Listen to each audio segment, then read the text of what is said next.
여기가 딱 좋네. 빨리 버리고 가자. 살아있는 쓰레기 주제에 100억이라니. 웃기지도 않아. 이제 우리 부자 된 거 맞지? 억수같이 장대비가 내리는 날, 아들과 며느리가 시어머니를 구덩이에 밀어 넣었습니다. 시아버지의 묘지 옆에 마련해 놓은 구덩이였습니다. 며느리 때문에 중풍이 온 시어머니는 제대로 움직이지도 못하고 목구멍을 긁어내듯 고함을 질렀지만 그 소리는 빗소리에 묻혀 사라졌어요. 하지만 그들은 꿈에도 몰랐을 겁니다. 전화 한 통으로 그들의 인생이 바뀌게 될지는요. 이야기 시작 전 구독과 좋아요 부탁드립니다. 어디서 듣고 계신지 댓글로 알려주세요. 영상 제작에 큰 힘이 됩니다. 어머니 뉴스 보셨어요? 옥순의 손이 멈췄습니다. 설거지하던 거친 손에서 물방울이 뚝뚝 떨어졌어요. 전화기 너머로 들려오는 며느리 수연의 목소리는 이상할 정도로 밝았습니다. 3년 만에 처음 걸려온 전화였죠. 무슨 뉴스? 옥수는 앞치마에 손을 닦으며 물었습니다. 그러자 며느리가 숨을 헐떡이며 말했어요. 남문지구요. 남문지구 개발 확정됐대요. 어머니 가게 있는 데가 상업지구래요. 옥수는 천천히 거실 텔레비전을 켰습니다. 화면에는 빨간 속보 자막이 흐르고 있었어요. 남문지구 신도시 개발 최종 확정. 보상금 규모 최대 2천억 원 예상. 옥순의 가슴이 철렁 내려앉았습니다. 50년을 지켜온 국밥집 건물이 화면에 크게 비쳤어요. 낡고 초라한 2층 건물이었지만 그곳엔 옥순의 인생이 고스란히 배어 있었습니다. 새벽 4시에 일어나 육수를 끓이던 시간들, 손님 하나 없어도 문을 열었던 그 긴 세월이 스쳐 지나갔죠. 어머니, 들으세요? 2천억이라니까요. 2천억. 제가 부동산에 물어보니 국밥집 건물과 주변 땅 합치면 100억이래요. 며느리의 목소리가 점점 높아졌습니다. 옥수는 입술을 깨물었어요. 뭔가 불길한 예감이 등줄기를 타고 올라왔죠. 수연아, 그 돈은 지금 바로 가겠습니다. 애들 아빠랑 같이요. 며느리가 일방적으로 전화를 끊었습니다. 옥수는 멍하니 꺼진 화면을 바라봤어요. 손이 미세하게 떨렸습니다. 리모컨을 쥔 손가락 마디마디에 세월의 흔적이 깊게 새겨져 있었죠.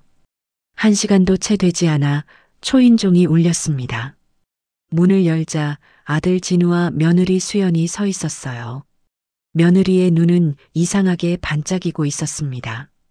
마치 보물을 발견한 사람처럼 흥분한 빛이 역력했죠.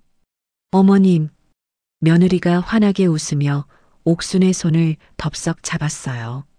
차가운 손이었습니다. 손바닥에선 땀이 배어 나왔죠. 옥수는 그 축축한 감촉에서 무언가 잘못됐다는 걸 느꼈습니다. 어서 들어와. 옥순이 물러서자 두 사람이 빠르게 거실로 들어왔습니다. 며느리의 시선이 집안 곳곳을 훑었어요. 거실장 위 도자기, 벽에 걸린 서의 액자, 심지어 옥순이 끼고 있는 반지까지 빠짐없이 관찰하더니 입술을 하찼죠. 마치 감정사가 물건을 평가하듯 날카로운 눈초리였습니다. 어머니, 축하드려요. 이제 대박 나셨네요. 며느리가 소파에 앉으며 말했습니다. 하지만 아들 진우는 눈을 마주치지 못하고 바닥만 내려다봤어요. 그의 이마엔 식은 땀이 맺혀 있었죠. 대박은 무슨? 옥순이 보리차를 따라주며 말했습니다. 며느리가 잔을 받아들지도 않고 말했어요. 뉴스에서 봤는데 어머니 땅이 제일 비싸대요. 100억은 기본이래요. 어머니 인생 역전이시네요. 며느리의 흥분한 음성이 거실에 울려 퍼졌습니다. 옥수는 찻잔을 내려놓으며 천천히 고개를 저었어요. 그 돈은 내 돈이 아니야. 옥순의 목소리가 낮아졌습니다. 며느리의 표정이 굳었어요. 미간에 주름이 잡히더니 턱이 살짝 앞으로 나왔죠. 무슨 말씀이세요? 장학재단 만들 거야. 가난한 애들 공부시킬 거라고. 나처럼 배우지 못한 아이들 도울 거야. 옥순이 단호하게 말했습니다. 순간 거실의 공기가 얼어붙었어요. 며느리의 입꼬리가 비틀어졌습니다. 가만히 듣고만 있던 아들 진우의 주머니에서 휴대폰 진동 소리가 울렸어요. 문자 알림이었죠. 연체 7일째. 오늘 중 입금 없으면 법적 조치합니다. 진우의 얼굴이 새하얗게 질렸습니다. 며느리가 그걸 흘끔 보더니 억지로 웃으며 말했어요. 하지만 그 웃음엔 도끼가 서려 있었죠. 어머니, 그래도 혈육이 먼저 아니에요? 진우 오빠도 힘든데. 빚도 있고 저희도 애 학원비며 카드값이며. 힘들면 일을 해야지. 내가 내 나이 때 손이 얼마나 부르텄는지 아니? 옥순의 말이 칼처럼 날카로웠습니다. 며느리의 눈빛이 차갑게 식었어요. 입술이 하얗게 질리더니 이를 꽉 물었죠. 네, 알겠습니다. 어머니, 며느리가 일어서며 말했습니다. 하지만 그 목소리엔 분노가 섞여 있었어요. 진우를 잡아 끌듯 일으키더니 현관으로 향했죠. 두 사람이 돌아간 뒤 옥수는 긴 한숨을 내쉬었습니다. 창밖으로 빗방울이 떨어지기 시작했어요. 가슴 한쪽이 무겁게 가라앉았죠. 무언가 잘못된 방향으로 흘러가고 있다는 예감이 온몸을 짓눌렀습니다. 그날 밤 며느리 수연은 침대에 앉아 손톱을 물어뜯고 있었습니다. 옆에서 진우가 고개를 숙인 채 떨고 있었어요. 방 안은 무거운 침묵으로 가득했죠. 100억이야, 100억. 그걸 남한테 준다고? 며느리의 목소리가 도끼로 물들었습니다. 진우가 떨리는 목소리로 말했어요. 엄마 뜻이니까. 우리가 어쩔 수 없어. 닥쳐. 당신이 진짜 아들이야? 당신 같은 게 애들 아빠야? 며느리가 진우의 멱살을 잡았습니다. 진우의 눈에 눈물이 고였어요. 하지만 감히 대꾸하지 못하고 고개만 떨구었죠. 2억이야, 2억. 이자만 매달 200씩 나가는데 어쩔 거야? 그놈의 코인 투자하다가 이게 무슨 꼴이야. 당장 다음 달 카드값도 못 막을 판인데. 며느리의 손톱이 진우의 목을 파고들었습니다. 진우가 신음하듯 말했어요. 그래도 엄마잖아. 낳아주신 분인데. 엄마는 개뿔.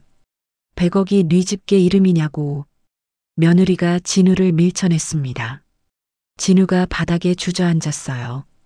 그는 두 손으로 얼굴을 감싸며 흐느끼기 시작했죠. 며느리는 창밖을 바라보며 입술을 깨물었습니다. 빗소리가 점점 거세졌어요. 그녀의 눈빛이 서서히 어둠에 물들어갔죠. 뭔가 결심한 듯 턱을 치켜들었습니다. 방법이 있어. 며느리가 낮게 속삭였습니다. 진우가 고개를 들었어요. 눈물로 범벅이 된 얼굴이었죠. 무슨? 노안이면 돼. 70 넘은 노인이 갑자기 쓰러지는 건 자연스러운 일이잖아. 아무도 의심 안 해. 며느리의 목소리가 섬뜩할 정도로 차분했습니다. 진우의 입술이 파르르 떨렸어요. 그건 안 돼. 엄마야. 우리 엄마라고. 안 되긴 뭐가 안 돼. 어차피 몇 년 못 사는데 우리가 먼저 쓰는 게 뭐가 나쁘냐고. 그분도 편히 가시는 거고 우린 편히 사는 거고. 며느리가 휴대폰을 꺼내 무언가를 검색하기 시작했습니다. 화면엔 수면제 과다 복용에 대한 글들이 떠올랐어요. 그녀의 눈이 글자 하나하나를 집요하게 따라갔죠. 진우는 벽에 기댄 채 눈을 질끈 감았습니다. 빗소리가 귓속을 파고들었어요. 그의 손이 주먹을 쥐었다 폈다를 반복했죠. 양심과 빚 사이에서 무너져 내리는 남자의 모습이었습니다. 일주일 뒤 옥순의 집 초인종이 다시 울렸습니다. 문을 여니 며느리가 환하게 웃고 있었어요. 손엔 커다란 보온병이 들려 있었죠. 어제의 차가운 눈빛은 온데간데 없고 다정함이 넘쳐 흘렀습니다. 어머님, 그날은 제가 실례했어요. 밤새 생각했는데 제가 너무 욕심부렸네요. 사과하러 왔어요. 며느리의 목소리는 꿀처럼 달았습니다. 하지만 눈빛만은 얼음처럼 차가웠어요. 그래, 들어와. 밥은 먹었니? 옥순이 문을 열어주었습니다. 며느리가 고개를 저으며 부엌으로 가더니 보온병을 열었어요. 아니요, 괜찮아요. 어머님만 드세요. 몸에 좋은 특별 건강 주스 만들어 왔어요. 케일이랑 사과랑 당근 다 갈았어요. 드셔보세요. 초록색 액체가 컵에 따라졌습니다. 옥수는 의심 없이 받아들었어요. 며느리의 다정한 미소를 보며 그날의 불안감이 기우였다고 생각했죠. 고맙구나. 내가 이런 걸 다 만들어 오고. 옥순이 주스를 마셨습니다. 달콤하면서도 쓴맛이 입안에 퍼졌어요. 며느리는 손목시계를 힐끔 보며 미소 지었죠. 그 미소엔 무언가 섬뜩한 것이 숨어 있었습니다. 10분쯤 지났을까? 옥순의 눈앞이 흐릿해지기 시작했습니다. 귀에서 이명이 울렸어요. 바닥이 기울어지는 것 같았죠. 수연아, 나 어지러운데. 옥순이 소파 팔걸이를 잡으며 말했습니다. 며느리가 다가와 옥순을 부축했어요. 하지만 그 손길은 차갑고 무심했죠. 어머님, 괜찮으세요? 어디 불편하세요? 며느리의 목소리는 걱정스러웠지만 입꼬리는 미세하게 올라가 있었습니다. 옥순의 몸이 천천히 기울었어요. 시야가 점점 흐려졌죠. 119 불러. 네네, 바로 불러드릴게요. 걱정 마세요. 며느리가 대답했습니다. 하지만 그녀의 손은 휴대폰을 꺼내지 않았어요. 대신 소파에 쓰러진 옥순을 내려다보며 시계만 확인했죠. 1분, 2분, 3분. 골든타임이 흘러가고 있었고 옥순의 호흡이 점점 느려졌죠. 가슴이 천천히 오르내리는 간격이 점점 길어졌습니다. 4분. 며느리는 옥순의 손목을 잡고 맥박을 확인했습니다. 아직 뛰고 있었어요. 그녀는 혀를 차며 다시 자리에 앉았죠. 5분이 지나서야 며느리가 119에 전화를 걸었습니다. 목소리엔 완벽한 패닉이 실려 있었어요. 마치 연기하듯 절절하게 울먹였죠. 여보세요. 시어머니가 갑자기 쓰러지셨어요. 숨을 안 쉬는 것 같아요. 빨리 와주세요. 앰뷸런스 사이렌 소리가 멀리서 들려왔습니다. 며느리는 옥순의 손목에서 금팔찌를 조용히 빼냈어요. 그리고 자신의 가방 속에 넣었죠. 귀걸이도 살짝 빼서 주머니에 넣었습니다. 현관문이 벌컥 열렸습니다. 응급구조사들이 들것을 들고 뛰어들어왔어요. 환자분 상태가 어떻게 되세요? 갑자기 쓰러지셨어요. 제가 건강주스 드렸는데 갑자기. 며느리가 눈물을 글썽이며 말했습니다. 구조사가 옥순의 맥박을 재고 동공을 확인했어요. 의식 없음. 호흡 미약. 바로 이송합니다. 옥순이 들것에 실렸습니다. 며느리는 가방을 들고 함께 앰뷸런스에 올라탔어요. 그녀의 입가엔 아무도 모를 미소가 스쳤죠. 응급실 불빛이 차갑게 깜빡였습니다. 중풍? 뇌졸중? 음료수 마시다가 마비가 와서 쓰러지셨어요. 응급실 의사가 며느리의 말을 차트에 적었습니다. 며느리는 눈물을 훔치는 척하며 고개를 끄덕였어요. 하지만 그 눈엔 눈물 한 방울 없었습니다. 혈압이 많이 떨어졌네요. 일단 입원하셔야겠습니다. 그리고 검사 좀 해보겠습니다. 의사가 간호사에게 지시를 내렸습니다. 며느리는 안도의 한숨을 쉬었어요. 아직 살아있다는 게 약간 아쉬웠지만 시간 문제라고 생각했어요. 옥순이 병실로 옮겨졌고 산소호흡기가 연결되고 링거가 꽂혔어요. 며느리는 침대 옆 의자에 앉아 휴대폰만 들여다봤습니다. 밤 11시 간호사가 회진을 돌고 나갔어요. 복도가 조용해지자 며느리가 천천히 일어나 옥순의 얼굴을 내려다보며 입술을 깨물었죠. 어머님, 원망하지 마세요. 어차피 쓸 일도 없잖아요.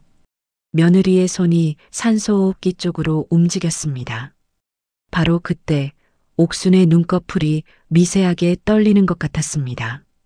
며느리가 화들짝 놀라 손을 걷었어요.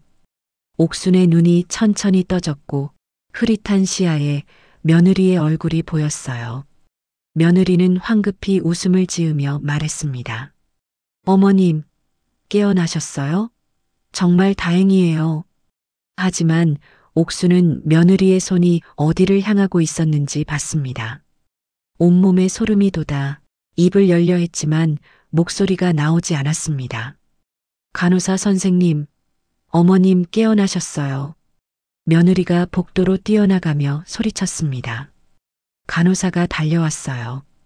옥수는 간호사를 향해 손을 뻗으려 했지만 몸이 움직이지 않았습니다. 의식이 돌아오셨네요. 좋은 징조예요. 간호사가 옥순의 상태를 확인하며 말했습니다.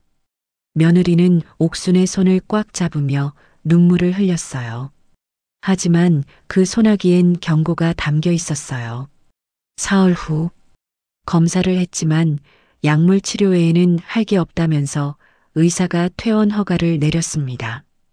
옥수는 여전히 말을 할 수 없었고 왼쪽 팔다리에 힘이 없었어요. 집에서 요양하시면 됩니다. 약은 꼬박꼬박 드셔야 해요. 의사가 며느리에게 처방전을 건넸습니다. 며느리는 공손하게 고개 숙여 인사했어요. 네, 잘 모시겠습니다. 하지만 병원 주차장으로 가는 길 며느리의 표정이 싸늘하게 굳었습니다. 옥순을 휠체어에 태우고 차로 향했어요. 진우가 운전석에 앉아 있었죠. 끝난 거야? 진우가 떨리는 음성으로 물었습니다. 며느리가 차 뒷문을 열며 대답했어요. 아직? 이제 진짜 시작이야. 옥순을 뒷좌석에 짐짝처럼 거칠게 밀어 넣었어요. 옥순의 머리가 문틀에 부딪혔지만 며느리는 신경 쓰지 않았습니다. 차가 출발했지만 집 방향이 아니었어요. 고속도로 입구로 향하고 있었습니다. 옥수는 필사적으로 입을 움직였습니다. 소리를 내려 했지만 신음밖에 나오지 않았어요. 며느리가 백미러로 옥순을 보며 입꼬리를 올렸어요. 어머님, 좋은 데 모셔다 드릴게요. 아버님 계신 곳으로요. 옥순의 눈이 커졌습니다. 남편의 묘소, 그곳으로 가고 있다는 걸 깨달았어요. 빗줄기가 앞유리를 때렸습니다. 와이퍼가 미친 듯이 움직였지만 시야는 뿌옇기만 했어요. 진우의 손이 핸들을 쥔 채 떨리고 있었죠. 여보, 정말 이래야 돼? 진우가 떨리는 목소리로 물었습니다. 며느리가 차갑게 대답했어요. 입 닥치고 운전이나 해. 당신 빚 갚을 생각이나 해. 빨리 치워버리자고. 진우는 입을 다물었습니다. 눈물이 뺨을 타고 흘러내렸지만 핸들을 놓지 않았어요. 2시간을 달려 야산 입구에 도착했습니다. 인적이 드문 곳이었어요. 가로등 하나 없는 어둠뿐이었습니다. 며느리가 차에서 내려 뒷문을 열었습니다. 옥순을 끌어내렸어요.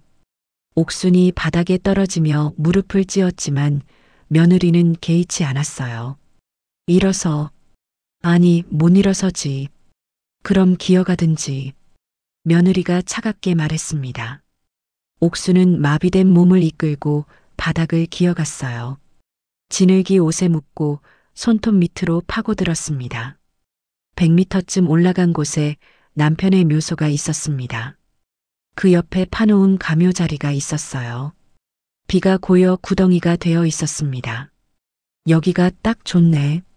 어머님, 며느리가 옥순을 구덩이 앞으로 끌고 갔습니다.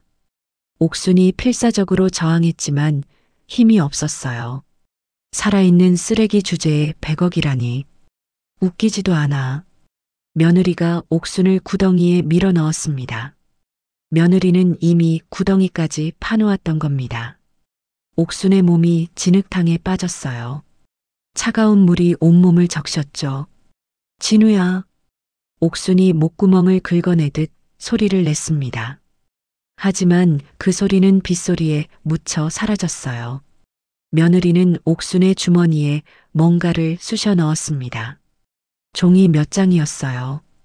옥순이 손을 뻗어 만져보니 상조회사 계약서였습니다. 50% 할인 쿠폰까지 넣어뒀어요. 감사하게 생각하세요. 며느리가 비웃으며 말했습니다. 진우는 차 안에서 고개를 돌리고 눈을 감았어요. 차마 볼 수가 없었습니다. 가자. 비행기 시간 놓치겠어. 며느리가 차에 올라타며 말했습니다. 진우가 시동을 걸었어요. 차 불빛이 구덩이를 비추다가 천천히 멀어졌습니다. 옥수는 진흙탕 속에서 손을 뻗었습니다. 멀어지는 빨간 미등. 아들의 차였어요. 진우야. 옥순의 입에서 신음이 흘러나왔습니다. 하지만 아무도 듣지 못했어요.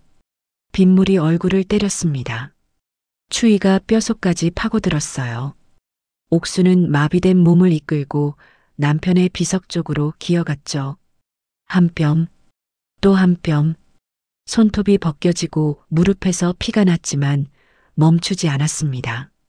마침내 비석에 도착했어요. 차가운 돌을 끌어안았어요. 여보. 옥순의 목소리가 떨렸습니다. 비석에 새겨진 남편의 이름이 빗물에 젖어 흐려졌어요. 나 억울해. 너무 억울해. 옥순의 눈에서 눈물이 흘러내렸습니다. 빗물과 섞여 구분할 수 없었어요. 몸이 점점 차갑게 식어갔죠. 주머니 속 종이가 손에 잡혔습니다. 꺼내서 펼쳐봤어요. 상조회사 계약서. 장례 패키지 50% 할인. 옥순의 온몸이 부들부들 떨렸습니다. 분노인지 한기인지 알 수 없었어요. 계약서를 구겨 쥐었습니다. 아직 안 죽어. 옥순이 이를 악물었습니다. 입술을 깨물어 피를 냈어요. 통증으로 정신을 붙잡았죠. 시간이 얼마나 흘렀을까. 빗소리가 점점 작아졌습니다. 하늘이 조금씩 밝아오기 시작했어요.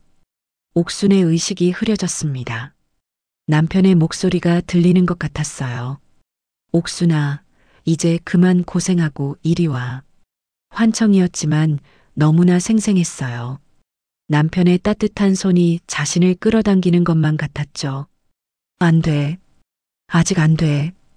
옥순이 비석을 더 세게 껴안았습니다. 차가운 돌이었지만 지금은 유일한 버팀목이었어요. 바로 그때 근처에 있는 묘지 옆 덤불 사이에서 인기척이 들렸어요. 옥수는 고개를 들려 했지만 힘이 없었습니다. 이게 뭐여? 굵은 남자 목소리가 들리고 발소리가 가까워졌어요. 옥순의 시야에 낡은 등산화가 보였어요. 아니, 사람이네. 할매, 할매. 남자가 옥순을 흔들어대면서 옥순의 눈이 천천히 떠졌어요. 너덜너덜한 옷을 입은 노숙자가 보이는 것 같았어요. 얼굴이 익숙하길래 자세히 보니 국밥집에서 가끔 공짜로 밥을 얻어먹던 황 씨였어요. 황 씨. 옥순이 간신히 입을 열었습니다. 황 씨의 눈이 커졌어요. 국밥집 사장님? 아니, 왜 여기서 이러고 계십니까? 황 씨가 옥순을 일으켜 세우려 했습니다. 하지만 옥순의 몸은 꼼짝도 하지 않았어요. 제길 몸이 불덩이네. 황 씨가 자신의 외투를 벗어 옥순을 감쌌습니다. 그리고 옥순을 등에 업었어요. 버티십시오. 내가 살려드릴게. 황 씨가 산을 내려가기 시작했습니다. 옥순의 의식이 다시 흐려졌어요. 하지만 이번엔 따뜻한 등이 느껴졌죠. 놓지 마. 제발. 옥순이 황 씨의 어깨를 움켜쥐며 중얼거렸습니다. 황 씨는 대답 대신 발걸음을 재촉했어요. 보건소 불빛이 멀리서 보였습니다. 황 씨는 마지막 힘을 짜내 뛰기 시작했어요. 옥순을 놓치지 않기 위해 두 팔에 힘을 주었죠. 사람 살려. 사람 죽어간다. 황 씨의 외침이 새벽 하늘에 울려 퍼졌습니다. 결국 근처에 있던 보건소 문을 두드리자 마침 일찍 출근한 간호사가 뛰어나왔습니다. 황 씨는 땀과 빗물로 범벅이 된 채 주저앉았어요. 옥순을 향해 손을 뻗어 주었어요. 할매, 살아야 됩니다. 꼭 살아야 돼. 황 씨의 목소리가 떨렸고 옥순의 입가에 미세한 미소가 스쳤어요. 그리고 의식을 잃고 말았습니다. 보건소 천장의 형광등이 희미하게 깜빡였습니다. 의식이 돌아왔습니다. 보건소 의사가 황 씨에게 말하자마자 황 씨는 벌떡 일어나 병실로 뛰어갔습니다. 침대에 누워 천장을 멍하니 바라보고 있는 옥순의 모습이 눈에 들어왔어요. 할매, 정신 드셨습니까? 황 씨가 옥순의 손을 덥석 잡으며 외쳤습니다. 옥순의 눈에서 눈물이 주르르 흘러내렸고 입술이 떨리며 무언가 말하려 했지만 목구멍에서 신음만 새어나올 뿐이었어요. 천천히 하십시오. 급할 거 없으니께 천천히 하십시오. 황 씨가 옥순의 손을 꽉 쥐며 다독였습니다. 거칠고 투박한 손이었지만 그 온기만큼은 따뜻했고 옥순은 그 온기에 기대어 소리 없이 울음을 터뜨렸습니다. 의사가 경찰에 신고를 했는데 옥순의 상태가 명백한 유기 사건이었기 때문이었습니다. 2시간 후 파출소 경찰이 도착해서 옥순의 신분증을 확인하더니 고개를 끄덕였어요. 신원이 확인됐습니다. 과천에 거주하시는 분이시네요. 경찰이 말하자 황 씨가 옆에서 거들었습니다. 국밥집 하시는 분입니다. 저뿐만 아니라 어려운 분들한테 국밥 무료로 많이 주셨어요. 경찰은 옥순에게 무슨 일이 있었는지 물었지만 옥순은 고개만 저을 뿐 말을 하지 못했고 의사가 대신 설명했습니다. 뇌졸중 증상이 있어서 언어 장애가 왔습니다. 회복하려면 시간이 필요해요. 경찰은 일단 옥순을 과천 집으로 이송하기로 했고 그러자 황 씨가 손을 번쩍 들며 소리쳤습니다. 저도 따라가겠습니다. 보호자 필요하지 않습니까? 경찰이 황 씨를 위아래로 훑어봤는데 남루한 차림새였지만 눈빛만큼은 진지했습니다. 가족 아니신데요? 가족보다 나은 사람입니다. 저 할매 목숨 구한 사람이 접니다. 황 씨가 목소리를 높이자 경찰은 잠시 망설이다가 고개를 끄덕였습니다. 알겠습니다. 같이 가시죠. 앰뷸런스가 과천으로 향하는 동안 옥수는 창밖을 바라보며 주먹을 꽉 쥐고 있었습니다. 손톱이 손바닥을 파고들었지만 아프지 않았고 분노가 모든 고통을 삼켜버린 것 같았어요. 과천 아파트 앞에 도착했을 때 경찰이 초인종을 눌렀지만 아무 반응이 없었고 비밀번호를 누르려 했지만 바뀌어 있었습니다. 문이 안 열립니다. 경찰이 119에 연락해서 소방관이 와서 문을 강제로 열었고 도어록이 뚝 소리를 내며 풀렸습니다. 문이 열리자 옥순이 휠체어를 밀고 안으로 들어갔는데 거실은 그대로였습니다. 소파도 텔레비전도 식탁도 제자리에 있었지만 뭔가 이상하게 느껴졌어요. 옥순의 시선이 벽을 훑었는데 가족 사진이 모두 사라져 있었습니다. 옥순 혼자 찍은 사진도, 남편과 함께 찍은 사진도, 아들과 함께 웃고 있던 사진도 모두 없었어요. 옥순이 안방으로 향했고 황 씨가 휠체어를 밀어주며 따라갔습니다. 옥순이 손으로 장롱을 가리켰어요. 저기 열어보라는 말씀이신가? 황 씨가 장롱 문을 열었는데 옥순의 옷들이 모두 사라져 있었습니다.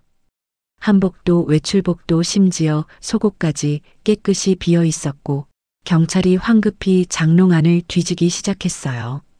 옥순이 손으로 장롱 뒤를 가리키자 황 씨가 장롱을 밀었습니다. 벽에 작은 금고가 있었는데 문이 강제로 뜯겨진 흔적이 역력했고 안은 텅 비어 있었어요. 금고가 털렸습니다. 경찰이 사진을 찍기 시작했고 옥수는 휠체어에 앉은 채 온몸을 떨었습니다. 현금이 문제가 아니었는데 그 안엔 더 중요한 것들이 들어 있었기 때문이었어요. 인감도장과 부동산 등기 서류, 그리고 백지 위임장까지 모두 사라졌던 것입니다. 옥순의 입에서 신음이 흘러나왔고 황 씨가 옥순의 어깨를 잡으며 물었습니다. 할매, 뭐가 없어진 겁니까? 돈입니까? 옥순이 고개를 저으며 종이에 뭔가 쓰려고 했지만 손이 떨려서 글자가 되지 않았고 경찰이 다가와서 천천히 물었습니다. 금고에 뭐가 있었습니까? 천천히 말씀해 보세요. 옥순이 입을 열었습니다. 도, 장, 겨우 두 글자가 나왔고 경찰이 눈을 크게 뜨며 되물었어요. 도장이요? 인감도장 말씀이십니까? 옥순이 고개를 끄덕이자 경찰의 얼굴이 굳어졌습니다. 혹시 부동산 관련 서류도 함께 있었습니까? 옥순이 다시 고개를 끄덕였고 눈물이 뺨을 타고 흘러내렸습니다. 바로 그때 열려있는 현관문으로 옆집 방 여사가 고개를 들이밀었습니다. 어머, 사장님, 살아계셨어요? 방 여사가 깜짝 놀라며 안으로 들어오려는 걸 경찰이 막아섰습니다. 아시는 분입니까? 네, 옆집 삽니다. 그런데 며느리가 사장님 돌아가셨다고 했는데요. 박 여사의 말에 경찰과 황 씨가 동시에 옥순을 쳐다봤고 옥순의 얼굴이 새하얗게 질렸습니다. 언제 그런 말을 들으셨습니까? 경찰이 수첩을 꺼내며 물었고 박 여사가 기억을 더듬었어요. 사흘 전이었나요? 며느리가 이삿짐 센터 부르고 난리도 아니었어요. 큰 가방 여러 개 싸서 나가더라고요. 어디로 간다고 하던가요? 이민 간다고 했어요. 미국이었나 유럽이었나 어디라고 했더라. 박 여사가 머리를 극적이자 옥순의 주먹이 팔걸이를 내리쳤고 황 씨가 화들짝 놀라며 옥순을 붙들었습니다. 할매, 진정하십시오.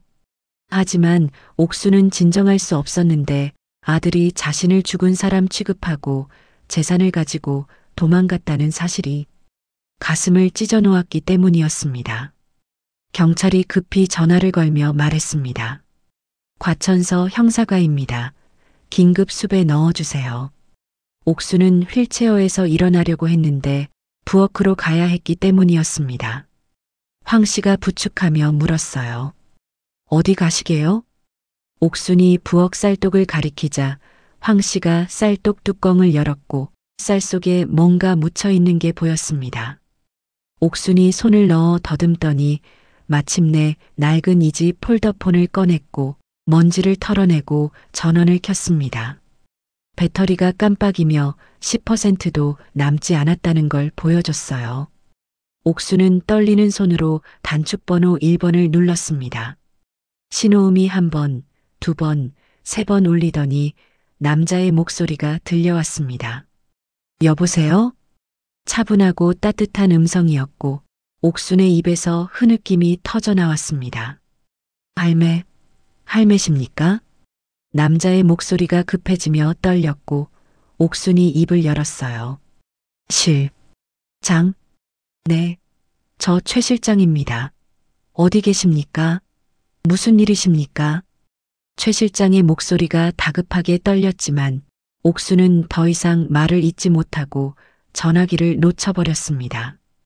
황 씨가 재빨리 받아들며 소리쳤어요. 여보세요.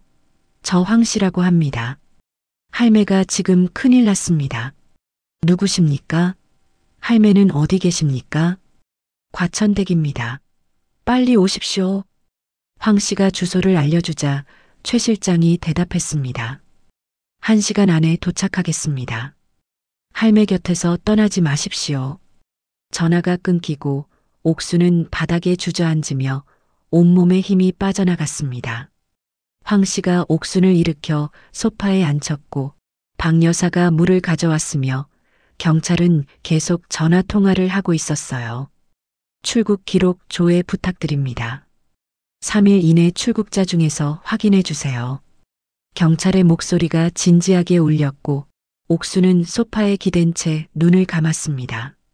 최 실장이 온다는 생각에 조금 안심이 됐지만 가슴 한쪽은 여전히 무거웠어요. 1시간 정도 지나서 현관문이 벌컥 열리며 한 남자가 뛰어들어왔습니다. 30대 중반으로 보이는 깔끔한 정장 차림의 남자, 최 실장이었어요. 할매. 최 실장이 옥순에게 달려와 무릎을 꿇고 옥순의 손을 잡았는데 옥순의 몰골을 본 순간 그의 눈에서 눈물이 주르르 흘러내렸습니다. 누가 감히 할매를. 최 실장의 목소리가 분노와 슬픔으로 떨렸고 옥순이 떨리는 입술을 열었어요. 단 2글자였지만 최 실장은 모든 걸 이해했고 그의 얼굴이 분노로 일그러지며 주먹을 불끈 쥐었습니다. 제가 반드시 찾아내겠습니다. 반드시요. 최 실장이 노트북을 꺼내 경찰에게 허락을 받고 거실 식탁에 펼쳤는데 손가락이 키보드 위를 빠르게 날아다녔습니다. 등기부등본 조회 중입니다. 최 실장의 얼굴이 점점 굳어가며 화면을 보는 눈빛이 차갑게 식어갔고 입술을 깨물며 중얼거렸어요. 이럴 수가. 최 실장이 노트북을 돌려 옥순에게 보여줬는데 화면에는 남문지구 땅의 매매 계약서가 떠 있었습니다. 계약금 10억 원이 이미 입금 완료되었고 잔금 90억 원은 내일 오후 2시에 입금 예정이라고 적혀 있었어요. 옥순의 눈이 커졌고 최 실장이 이를 악물며 말했습니다. 아들분이 할매 도장을 도용해서 금매로 내놨습니다. 100억짜리 땅을 헐값에 넘긴 거예요. 황 씨가 욕지거리를 퍼부었습니다. 그 개자식들이. 경찰도 화면을 보며 한숨을 쉬었고 최 실장이 다시 키보드를 두드렸습니다.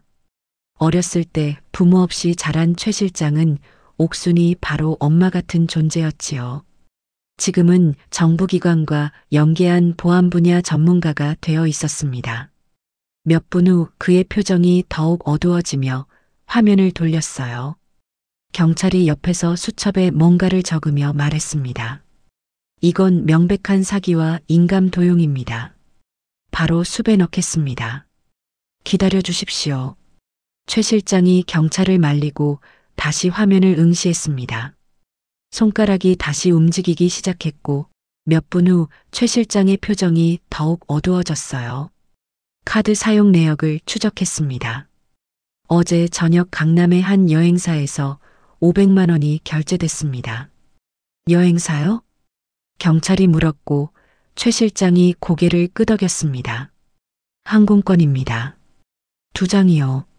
최 실장의 손가락이 멈추지 않고 계속 움직였고 화면에 항공권 예약 정보가 떠올랐습니다. 출국자 김진우, 박수연. 출국 시각은 오늘 오후 6시, 목적지는 스위스 취리히를 경유해서 몰디브입니다. 최 실장이 시계를 보자 오후 2시를 가리키고 있었습니다. 4시간밖에 안 남았습니다. 황 씨가 벌떡 일어서며 소리쳤습니다. 그럼 지금 당장 가야 되는 거 아닙니까? 경찰이 휴대폰을 꺼내며 말했습니다. 출국 금지 신청하고 공항 경찰에 연락하겠습니다. 절차가 있으니 절차 밟다가 놓칩니다. 최 실장이 단호하게 말했습니다. 출국 금지 신청은 최소 서너 시간 걸립니다. 그 전에 출국하면 끝이에요. 스위스는 범죄인 인도 조약이 까다롭고 몰디브로 넘어가면 더 복잡해집니다. 옥순이 손을 들어 최 실장의 팔을 잡았습니다. 떨리는 손이었지만 악령만큼은 강했어요. 내가 직접 가겠어. 할매, 몸이 안 좋으신데. 내 눈으로 봐야 해. 내 손으로 잡아야 해. 옥순의 목소리는 간신히 나왔지만 그 안에는 강철 같은 의지가 담겨 있었습니다. 최 실장이 옥순의 눈을 들여다봤고 그 눈빛에서 절대 물러서지 않겠다는 각오를 읽었어요. 알겠습니다. 제가 모시고 가겠습니다. 최 실장이 휴대폰을 꺼내 전화를 걸었습니다. 여보세요. 사설 앰뷸런스 서비스입니까? 긴급 이송건으로 연락드립니다. 과천에서 인천공항까지 지금 즉시요. 전화를 끊고 최 실장이 다시 노트북을 두드렸습니다. 법무팀에 연락해서 지급 정지 가처분 신청하겠습니다. 90억이 이체되는 걸 막아야 합니다. 최 실장의 손가락이 쉴 새 없이 움직였고 이메일을 보내고 전화를 걸고 다시 화면을 확인하는 동작이 반복됐어요. 옥수는 그 모습을 지켜보며 천천히 생각을 정리했습니다. 며느리 차에 탔을 때가 떠올랐어요. 야산으로 끌려가면서 필사적으로 저항했던 순간 입안에 금리 하나가 빠져나왔었죠. 옥수는 그 금리를 차 시트 틈새에 밀어 넣었었습니다. 아무도 모르게 마지막 저항처럼 숨겨둔 증거였어요. 옥순이 최 실장의 팔을 다시 잡았고 최 실장이 고개를 돌렸습니다. 할매, 뭐가 필요하십니까? 옥순이 입을 열었는데 목소리가 나오지 않았습니다. 종이와 펜을 달라고 손짓했고 박 여사가 급히 가져다 줬어요. 떨리는 손으로 옥순이 글씨를 썼습니다. 차 시트 및 금리. 최 실장이 종이를 보고 눈을 크게 떴습니다. 금리요? 할매 금리가 며느리 차에 있다는 말씀이십니까? 옥순이 고개를 끄덕였고 다시 펜을 들었었습니다. 피 묻음. 최 실장의 얼굴에 희망이 번졌습니다. 이건 결정적 증거입니다. 경찰에 차량 압수수색 요청하겠습니다. 경찰이 급히 전화를 걸었고 최 실장은 다시 노트북으로 돌아가 며느리의 차량 등록 정보를 찾아냈습니다. 차량 번호 확인했습니다. 지금 어디 주차돼 있는지 추적하겠습니다. 10분 후 현관문이 열리며 앰뷸런스 요원 2명이 들어왔습니다. 환자분 어디 계십니까? 최 실장이 옥순을 가리켰고 요원들이 들 것을 가져왔습니다. 인천공항까지 긴급 이송 맞으십니까? 네, 최대한 빨리 부탁드립니다. 옥순이 들 것에 실렸고 최 실장이 노트북을 챙겨 들었습니다.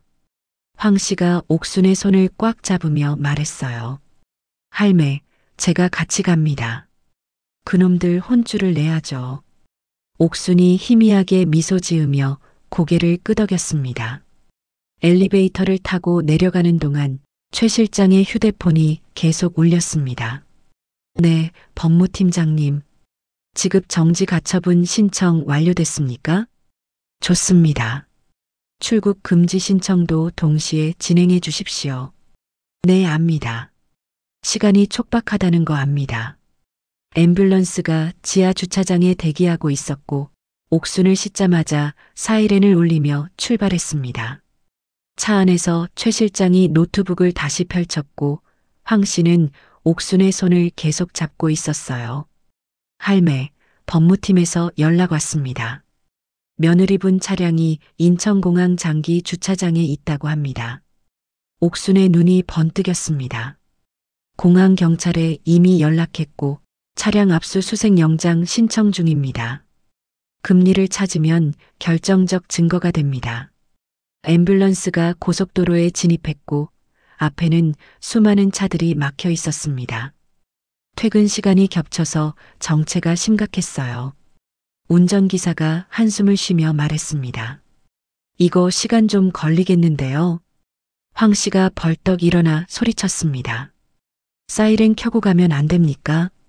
이미 켜져 있습니다만 차들이 비켜줄 공간이 없어요. 최 실장이 시계를 봤습니다. 오후 3시 15분. 출국 시간까지 2시간 45분 남았어요. 갓길로 가십시오. 갓길은 불법인데요. 제가 책임지겠습니다. 지금 당장 가십시오. 최 실장의 단호한 목소리에 기사가 핸들을 틀었고 앰뷸런스가 갓길로 빠져나갔습니다.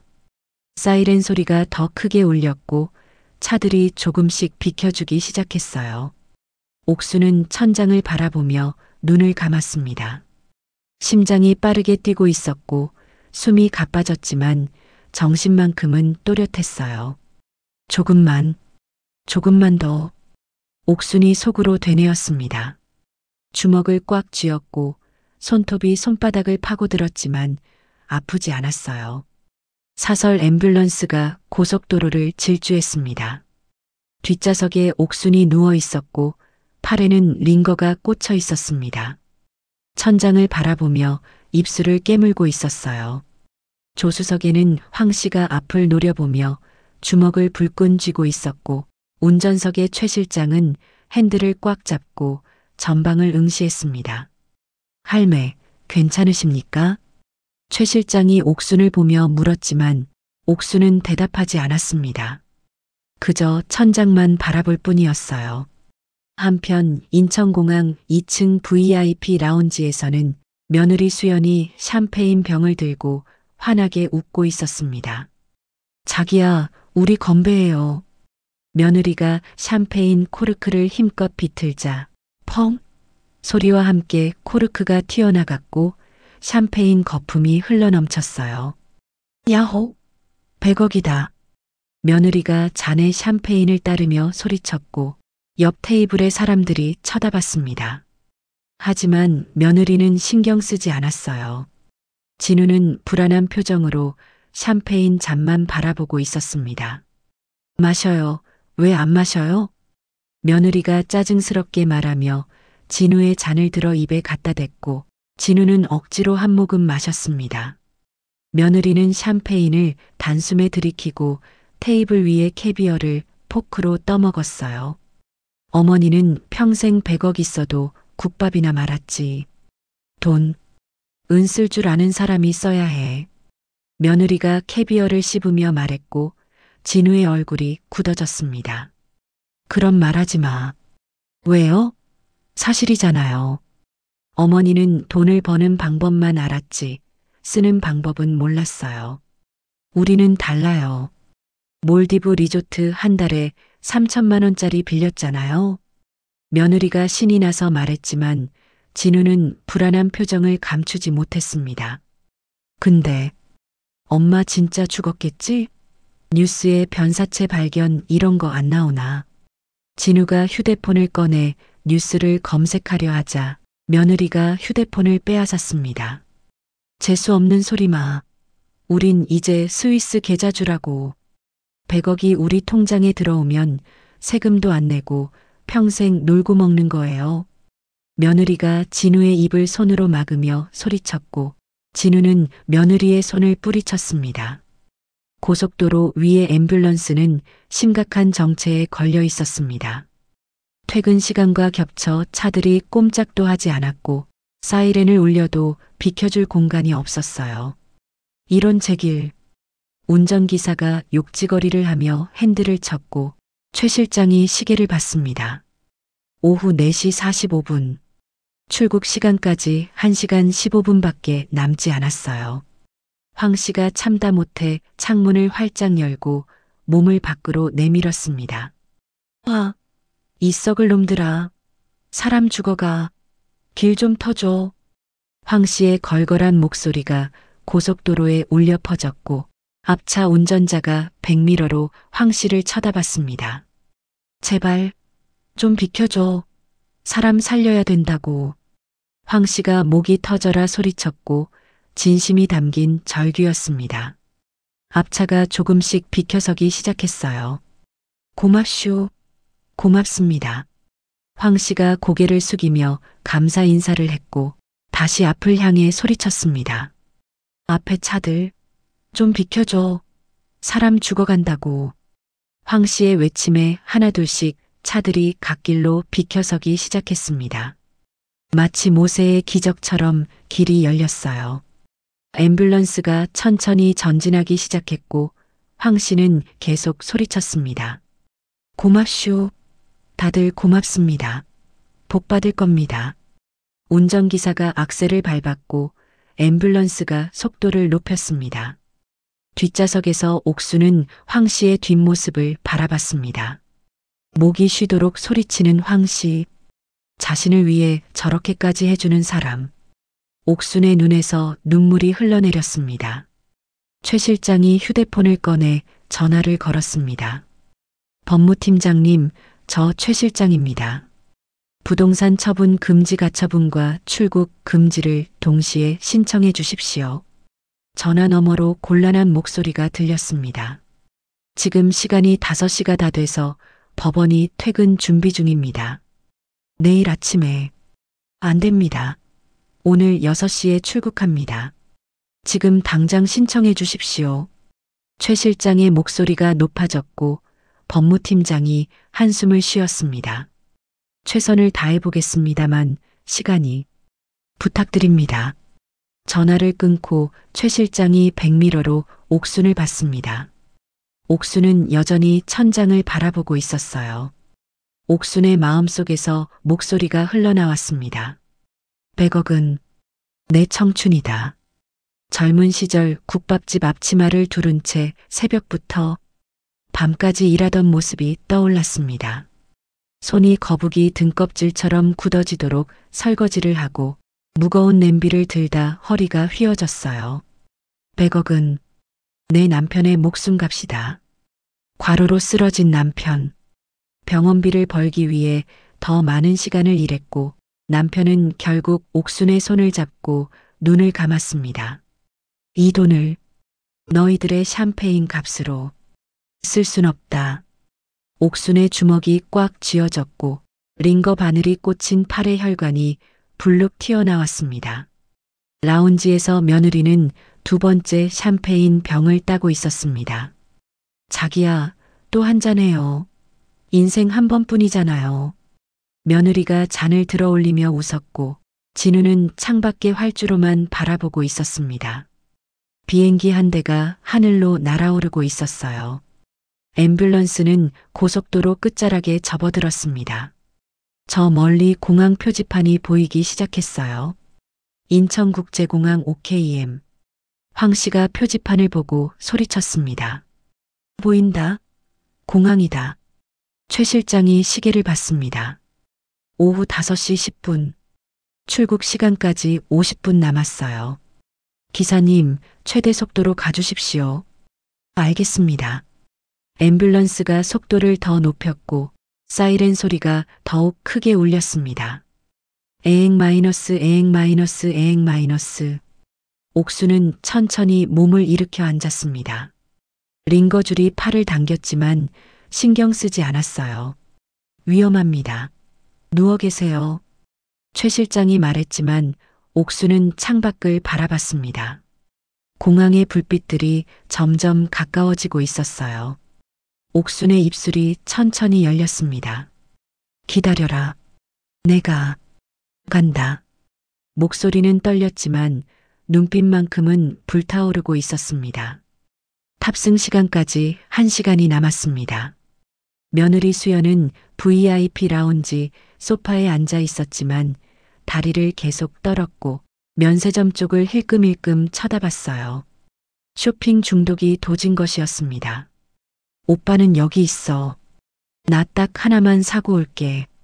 며느리가 핸드백을 들고 벌떡 일어서자 진우가 불안한 표정으로 손목을 잡았습니다. 지금 쇼핑은 무슨. 빨리 탑승해야 되는 거 아니야? 엄마가 정말 죽은 게 맞을까? 에이, 그만해. 1시간이나 남았잖아. 100억 받았는데 기념품도 못 사고 가?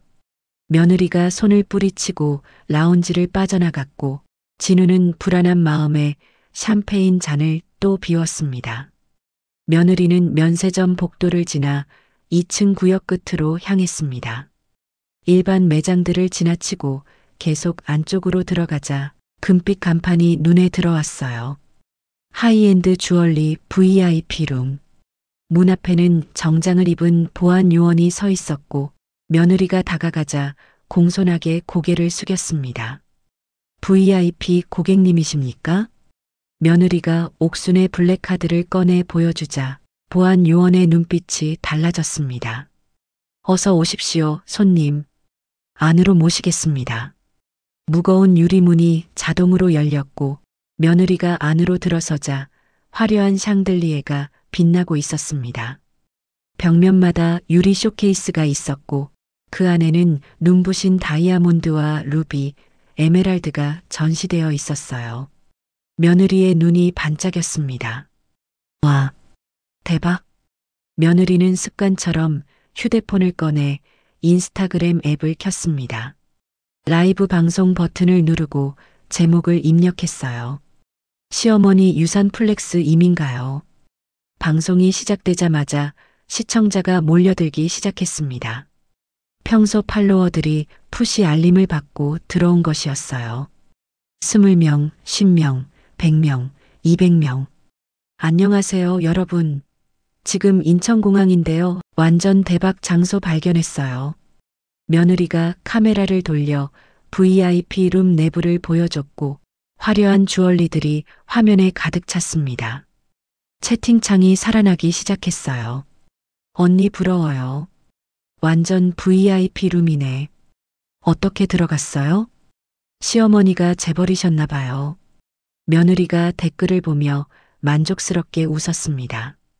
네, 맞아요. 시어머니가 땅 부자셨거든요. 저희한테 다 물려주시고 편히 가셨어요. 이제 저희는 몰디브로 이민 가요. 며느리가 손을 흔들며 말하는데 왼손 약지에 끼워진 거대한 다이아 반지가 화면에 클로즈업 됐습니다. 5캐럿짜리 다이아몬드 반지였어요. 옥순이 남편에게 받은 결혼 예물이었습니다. 한편 고속도로를 질주하던 앰뷸런스 안에서 최 실장이 노트북으로 며느리의 인스타그램을 모니터링하고 있었습니다. 할매, 며느리가 라이브 방송을 하고 있습니다. 위치 추적 중입니다. 최 실장이 화면을 옥순에게 보여줬고 옥순의 눈이 며느리의 손에 고정됐습니다. 그 반지를 보는 순간 옥순의 온몸이 부들부들 떨렸어요. 저게 어떤 반지인데 내년 손에. 옥순의 목소리는 간신히 나왔지만 그 안에는 분노가 가득했습니다. 10년 동안 한 번도 손에서 빼지 않았던 반지. 남편이 국밥집 장사로 모은 돈으로 사준 단 하나의 귀한 물건. 그게 지금 며느리 손에 끼워져 있었습니다. 황 씨가 화면을 보더니 주먹을 불끈 쥐었습니다. 저 도둑년이 할매 반지까지. 최 실장이 화면의 위치 정보를 확인했습니다. 찾았습니다. 2층 서편 하이엔드 주얼리 VIP 룸입니다. 지금 속도로는 12분 안에 도착합니다. 최 실장이 운전기사에게 말했습니다. 더 빨리 갈 수 있습니까? 최선을 다하겠습니다. 앰뷸런스가 더욱 속도를 높였고 사이렌 소리가 울려 퍼졌습니다. VIP 룸에서 며느리는 여전히 라이브 방송을 하고 있었습니다. 쇼케이스 앞을 돌아다니며 이것저것 구경하던 며느리가 갑자기 멈춰 섰어요. 한 쇼케이스 안에 황금빛 목걸이가 빛나고 있었습니다. 옐로 다이아몬드 목걸이였어요. 며느리의 눈이 커졌고 점원을 불렀습니다. 저기요, 여기 좀 와보세요. 젊은 여성 점원이 공손하게 다가왔습니다. 네, 손님. 무엇을 도와드릴까요? 여기서 제일 비싼 거 뭐예요? 며느리가 카메라를 점원에게 돌리며 물었고 점원이 며느리가 가리키는 목걸이를 보았습니다. 이쪽 옐로 다이아몬드 목걸이입니다. 5억 원입니다. 며느리의 입이 떡 벌어졌고 라이브 방송 댓글 창이 폭발했습니다. 5억? 미쳤다. 대박. 언니 진짜 부자네. 며느리가 화면을 보며 씩 웃었습니다. 5억이요? 완전 좋네요. 그거 일시불로 살게요. 며느리가 태연하게 말하자 점원의 눈이 반짝였습니다. 네, 손님. 바로 준비하겠습니다. 점원이 쇼케이스 열쇠를 꺼내 문을 열고 조심스럽게 목걸이를 꺼냈습니다. 황금빛 다이아몬드가 조명을 받아 눈부시게 반짝였어요. 앰뷸런스 안에서 최 실장이 이 장면을 지켜보고 있었습니다. 손가락이 키보드 위를 빠르게 움직였고 익명 계정으로 며느리의 라이브 방송에 접속했어요. 최 실장이 채팅창에 댓글을 입력했습니다. 저 여자 도둑입니다. 신고하세요. 댓글이 올라가자 며느리가 휴대폰 화면을 보고 인상을 찌푸렸습니다. 뭐야, 악플러. 강퇴시켜. 며느리가 댓글을 삭제하려 했지만 곧 비슷한 댓글들이 연달아 올라오기 시작했어요. 수상한데요. 경찰 불러야 하는 거 아니에요? 시어머니는 어디 계세요? 최 실장이 여러 개의 익명 계정으로 댓글을 달고 있었던 것입니다. 며느리가 당황하며 말했습니다. 아니, 왜 이러세요? 진짜 우리 거라니까요. 하지만 댓글은 계속 늘어났고 며느리는 짜증스럽게 댓글 창을 가렸습니다. 악플러들 신경 쓰지 마세요. 여러분, 이 목걸이 어때요? 예쁘죠? 며느리가 목걸이를 들어 올려 카메라에 가까이 대자 다이아몬드가 화면을 가득 채웠습니다. 며느리는 계산대로 향했습니다.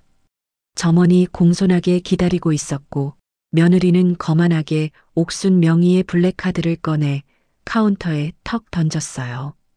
일시불로 계산해줘요. 점원이 카드를 집어들고 단말기에 꽂았습니다. 며느리는 여전히 거울을 보며 목걸이를 만지작거리고 있었어요. 바닥에 떨어진 휴대폰에서는 여전히 라이브 방송이 송출되고 있었고 4,000명이 넘는 사람들이 이 순간을 지켜보고 있었습니다. 점원이 승인 버튼을 눌렀습니다. 그 순간 앰뷸런스 안에서 옥순이 눈을 부릅뜨며 마음속으로 외쳤습니다. 최 실장, 카드 정지시켜. 지금이야. 옥순은 입 밖으로 소리를 낼 수 없었지만 최 실장은 이미 알고 있었습니다. 노트북 화면을 응시하며 마우스를 클릭했어요. 최 실장이 며칠 전 미리 설정해둔 시스템이 발동됐습니다. 사망 의심 사고 신고 및 금융거래 동결 코드. 은행 서버에 즉시 신호가 전송됐어요. VIP 룸의 카드 단말기가 갑자기 요란한 경고음을 내기 시작했습니다. 점원이 놀라 단말기를 쳐다봤고 화면에 빨간 글씨가 크게 떠올랐습니다. 거래 불가. 도난 분실 카드. 즉시 회수 조치 요망. 점원의 얼굴에서 미소가 사라졌고 표정이 싸늘하게 굳어졌습니다. 손님? 며느리가 거울에서 눈을 떼지 않고 대답했습니다. 왜요? 빨리 계산해요. 손님, 이 카드 도난 신고된 카드인데요. 며느리의 동작이 멈췄습니다. 천천히 고개를 돌려 점원을 쳐다봤어요. 뭐라고요? 도난 분실 카드로 등록되어 있습니다. 거래가 불가능합니다. 며느리의 얼굴이 창백해졌다가 곧 붉어졌습니다. 무슨 소리야? 우리 어머니 카드라고. 전산 오류니까 다시 긁어봐. 며느리가 소리를 지르자 VIP 룸 안의 다른 손님들이 모두 이쪽을 쳐다봤습니다. 바닥에 떨어진 휴대폰 화면에서는 댓글이 폭주하기 시작했어요. 도난 카드래. 대박 사기꾼. 경찰 불러. 진짜 도둑이었어? 녹화 중. 점원이 단호하게 말했습니다. 손님, 다시 시도해도 마찬가지입니다. 규정상 도난 카드는 즉시 회수 및 폐기해야 합니다. 점원이 카운터 밑에서 가위를 꺼냈습니다. 커다란 사무용 가위였어요. 며느리의 눈이 커졌습니다. 안 돼. 그러지 마. 이거 진짜 우리 카드라니까. 하지만 점원은 이미 카드를 가위날 사이에 끼우고 있었습니다. 매뉴얼대로 침착하게 움직였어요. 잠깐만. 잠깐. 며느리가 손을 뻗었지만 점원은 이미 가위를 움켜쥐고 있었습니다. 카드가 두 동강이 났습니다. 싹둑 마이너스 하는 소리가 VIP 룸에 울려 퍼졌고 바닥에 떨어진 휴대폰 마이크가 그 소리를 선명하게 잡아냈습니다. 라이브 방송을 보던 5,000명의 시청자들이 모두 그 소리를 들었어요. 잘려진 블랙카드 조각이 대리석 바닥에 떨어지며 발그락거렸습니다.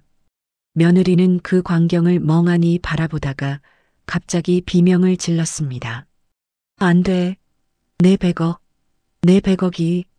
며느리가 바닥에 무릎을 꿇고 잘린 카드 조각을 주우려 기어다녔습니다. 손을 뻗어 카드 조각을 움켜쥐었지만 이미 쓸모없는 플라스틱 조각일 뿐이었어요. 붙여. 다시 붙이면 되잖아. 며느리가 두 조각을 맞춰보며 울부짖었지만 카드는 이미 회복할 수 없었습니다. 라이브 방송 댓글 창이 완전히 폭발했습니다. 개웃김. 카드 잘리는 소리 들림. 바닥에 기어다니네. 100억 날아갔다 키읔키읔. 사이다. 경찰 어디야? VIP 룸 밖에서 보안 요원 3명이 무전기를 들고 뛰어왔습니다.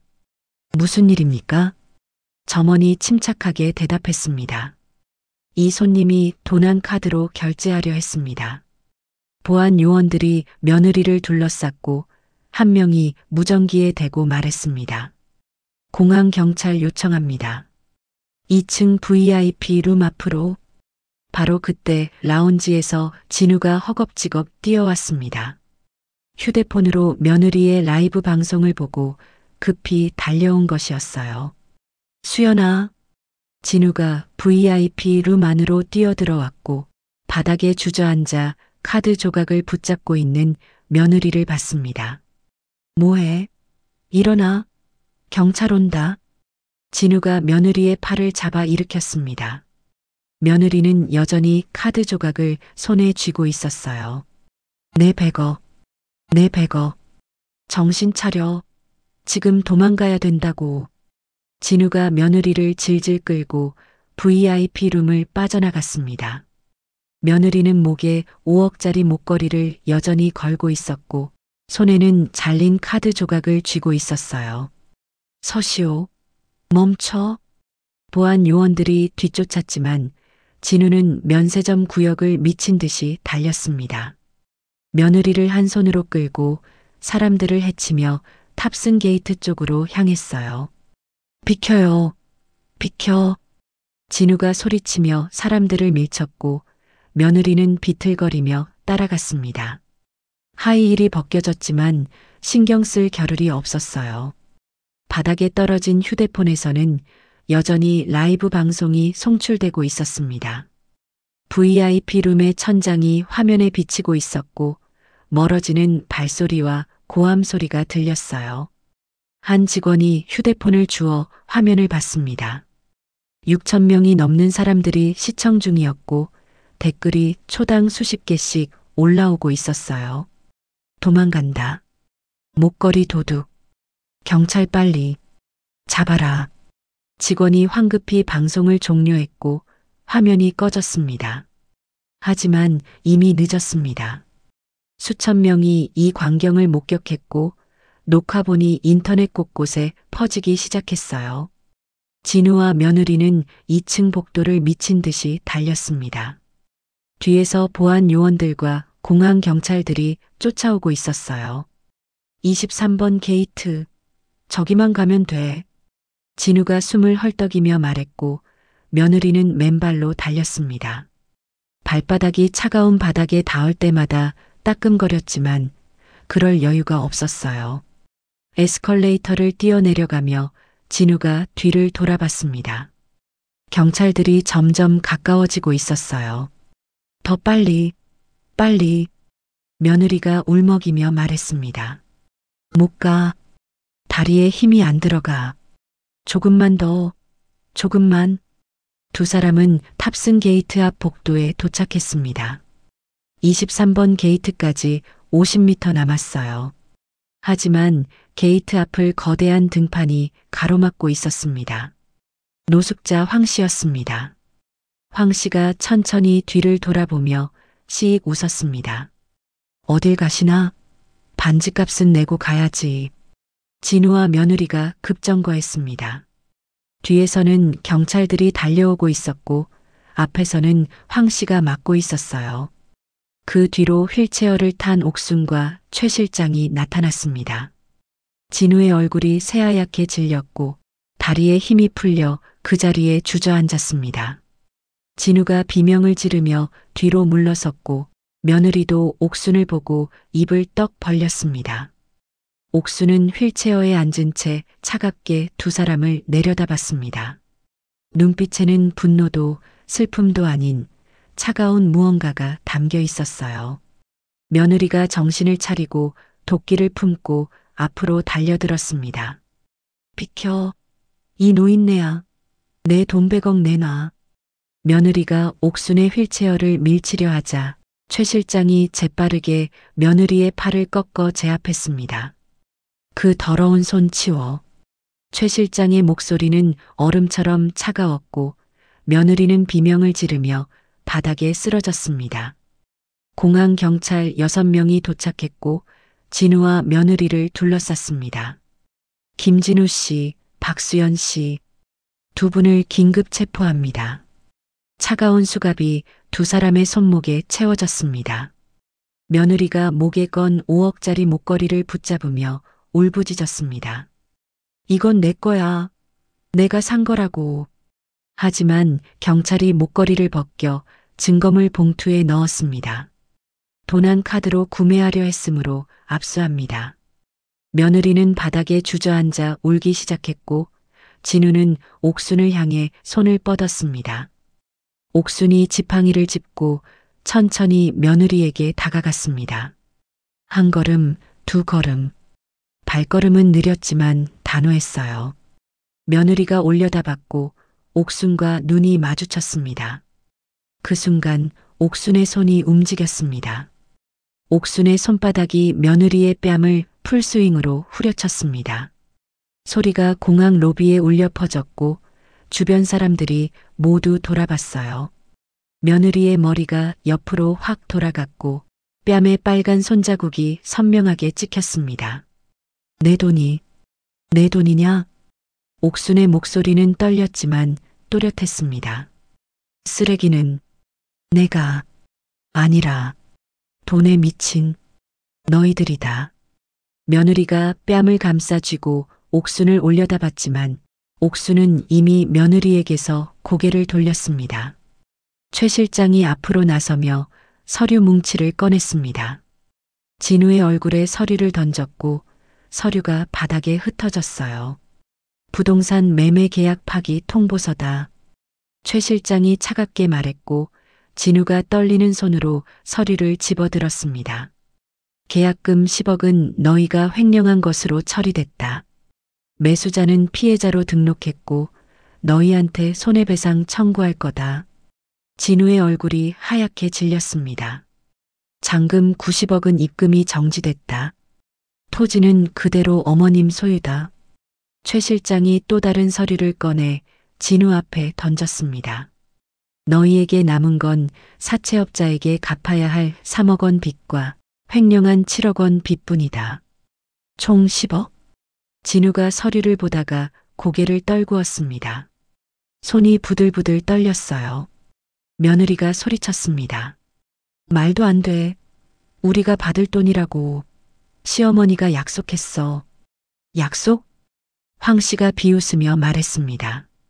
할매를 산에 버리고 약속을 운운해? 뻔뻔하긴. 바로 그때 공항 경찰 8명이 게이트 앞으로 달려왔습니다. 보안 요원들도 함께 왔어요. 김진우 씨, 박수연 씨 맞습니까?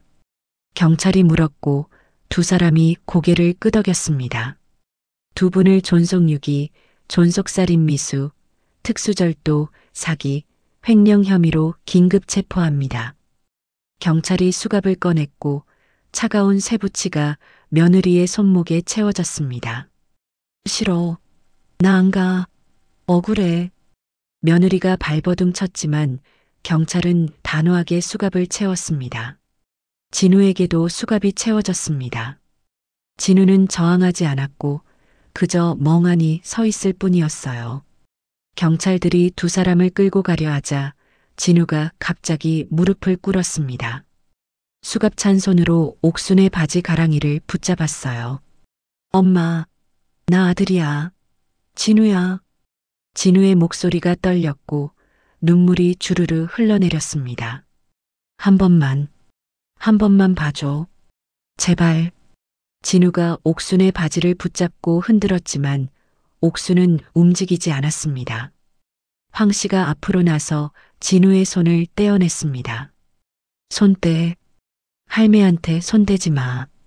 황 씨가 진우를 밀어내자 진우는 바닥에 쓰러져 울기 시작했습니다. 엄마, 미안해. 엄마. 하지만 옥수는 천천히 뒤를 돌았습니다. 지팡이를 짚고 한 걸음씩 걸어갔고 진우에게서 멀어졌어요.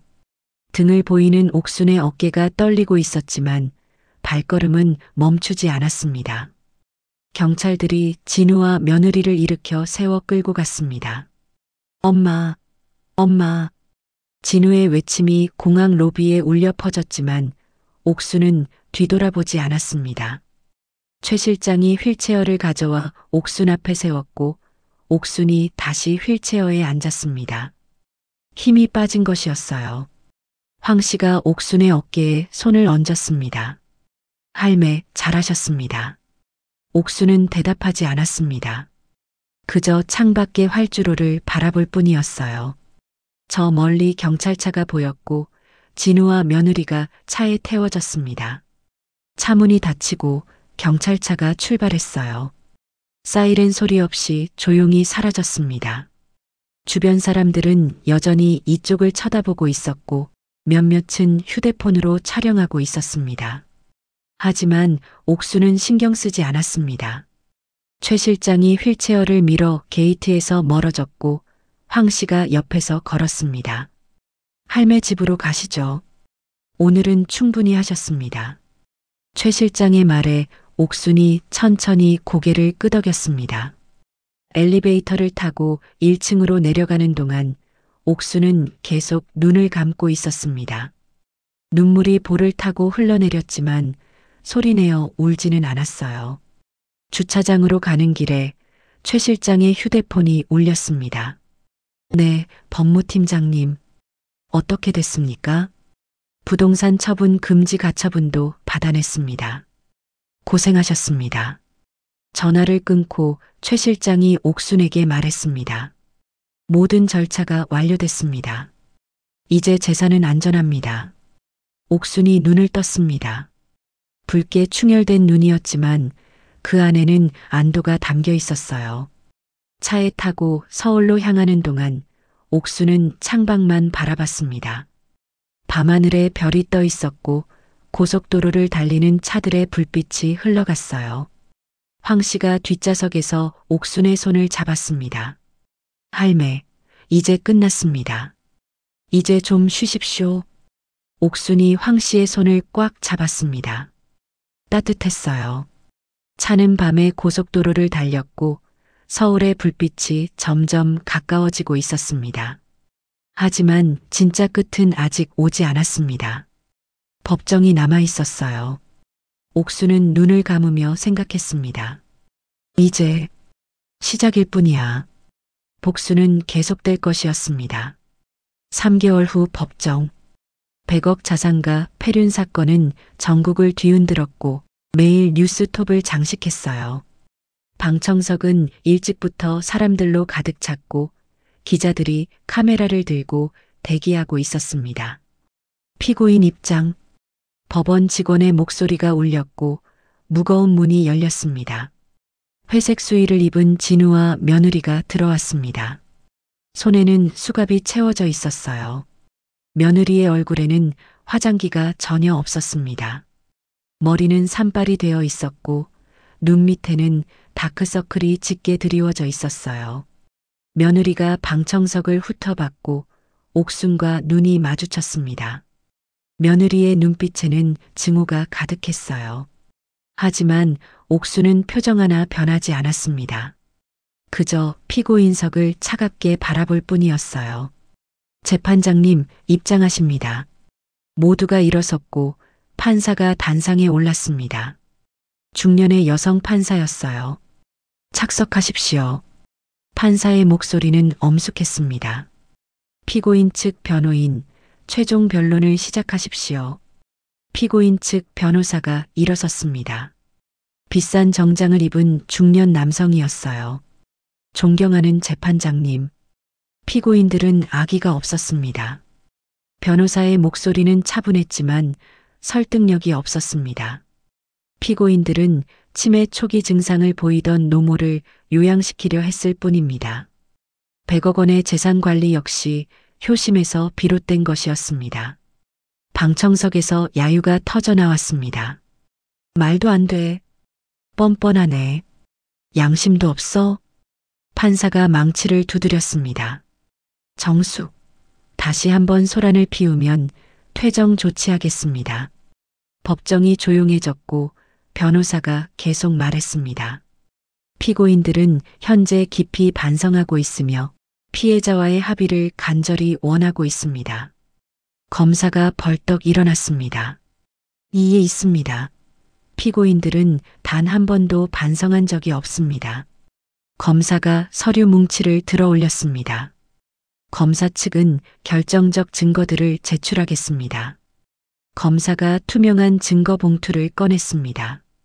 안에는 작은 금리가 들어 있었어요. 증거물 1번. 피고인 박수연의 차량 시트 밑에서 발견된 피해자 김옥순 씨의 금리입니다. 법정 스크린에 금리의 확대 사진이 떠올랐습니다. 금리에는 붉은 핏자국이 선명했어요. DNA 검사 결과 이 피는 피해자의 것으로 확인됐습니다. 또한 차량 시트에서 피해자의 손톱 자국이 발견됐습니다. 스크린에 차량 시트 사진이 나타났습니다. 가죽 시트가 긁혀 있었고 손톱으로 핥힌 자국이 선명했어요. 이는 피해자가 필사적으로 저항했다는 증거입니다. 방청석에서 흐느끼는 소리가 들렸습니다.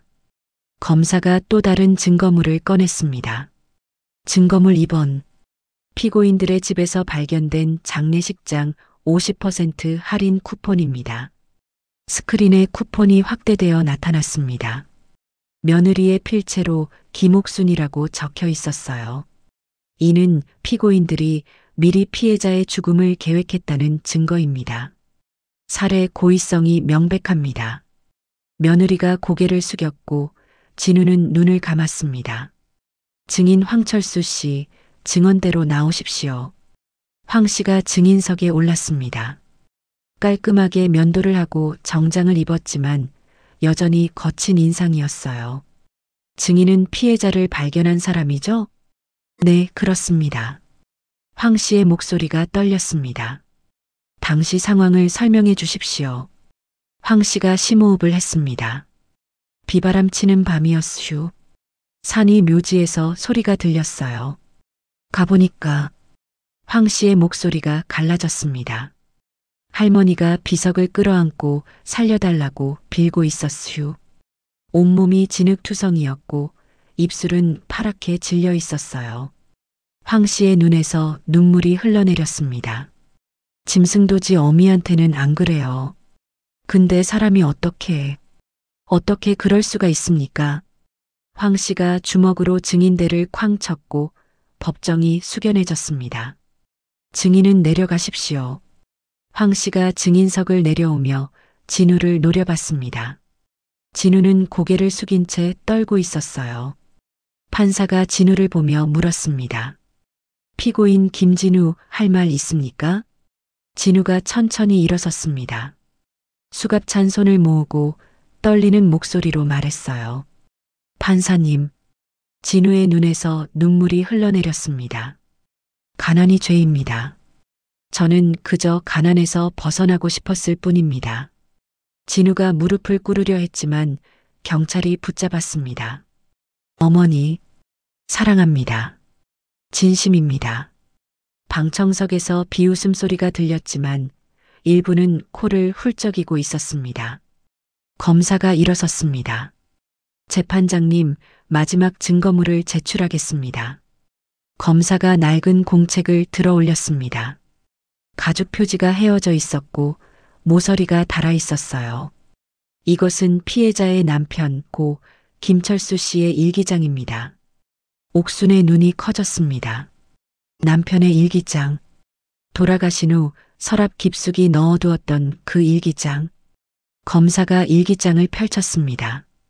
1998년 12월 15일 일기를 낭독하겠습니다. 검사의 목소리가 법정에 울려 퍼졌습니다. 오늘 아내가 시장에서 장사꾼한테 욕을 먹었다. 콩나물값 500원을 깎으려다가 장사꾼이 소리쳤다. 500원도 아까워? 아내는 아무 말 없이 돌아왔다. 검사가 잠시 멈췄습니다. 하지만 나는 안다. 그 500원으로 우리 진우 고기를 사주려 했다는 걸. 아내는 자기 밥은 굶어도 아들 밥은 꼭 챙긴다. 법정이 조용해졌습니다. 아내 손을 봤다. 거북이 등껍질 같았다. 설거지를 너무 많이 해서 피부가 다 망가졌다. 내가 미안해서 손을 잡으려 했더니 아내가 손을 뒤로 숨겼다. 더러워서 못 잡겠다고. 검사의 목소리가 떨렸습니다. 여보, 나중에 우리 부자 되면 진우한테 다 주자. 아내 손 좀 쉬게 해주고 맛있는 거 실컷 먹게 해주자. 우리 아들 진우는 효자니까 나중에 우리 잘 모실 거야. 검사가 일기장을 덮었습니다. 법정이 눈물바다가 되었습니다. 방청석의 사람들이 손수건을 꺼내 눈물을 닦았고 배심원들도 눈시울을 붉혔어요. 진우가 바닥에 무릎을 꿇고 오열했습니다. 아버지, 아버지, 죄송합니다. 진우의 울음소리가 법정에 울려 퍼졌지만 아무도 동정하지 않았습니다.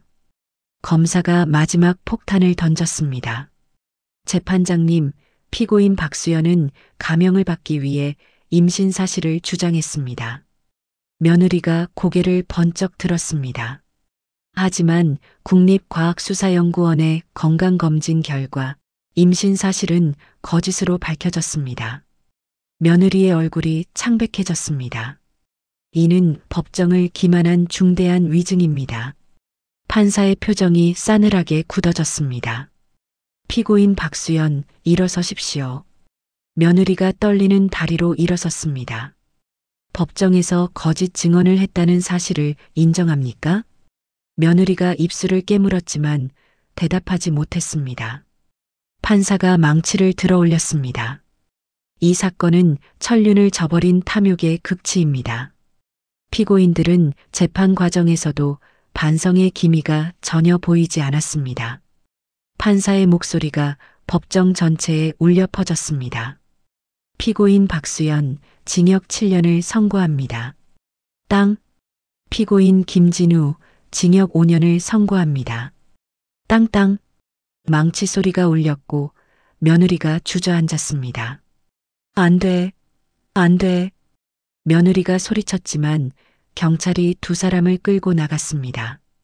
진우가 방청석의 옥순을 돌아봤습니다. 엄마, 엄마. 하지만 옥순은 고개를 돌렸습니다. 법정 문이 닫혔고 진우와 며느리가 사라졌습니다. 방청석의 사람들이 박수를 쳤습니다. 옥순은 그 소리를 들으며 눈을 감았어요. 최 실장이 옥순의 어깨에 손을 얹었습니다. 옥순의 눈에서 눈물이 흘러내렸습니다. 이제 정말 끝이었습니다. 아들은 감옥에 갔습니다. 며느리도 감옥에 갔습니다. 옥순은 혼자 남았습니다. 100억과 함께. 하지만 그 돈이 무슨 의미가 있을까요? 옥순은 법정을 빠져나오며 생각했습니다. 이제 뭘 하지? 복수는 끝났습니다. 하지만 삶은 계속되어야 했어요. 1년 후 교도소 면회실 앞 복도. 옥순이 휠체어에 앉아 있었고 최 실장이 옆에 서 있었습니다. 앞에는 회색 상자가 하나 놓여 있었어요. 교도관이 상자 뚜껑을 열었습니다. 안에는 편지 봉투들이 가득 쌓여 있었습니다. 수십 통? 아니, 100통도 넘어 보였어요. 모두 진우가 보낸 반성문이었습니다. 교도관이 편지 한 통을 집어들었습니다. 김옥수님 앞. 아들 김진우 드림. 봉투에는 진우의 필체로 빼곡하게 글씨가 적혀 있었습니다. 엄마 잘못했어요. 한 번만 봐주세요. 제발. 옥수는 편지를 받지 않았습니다.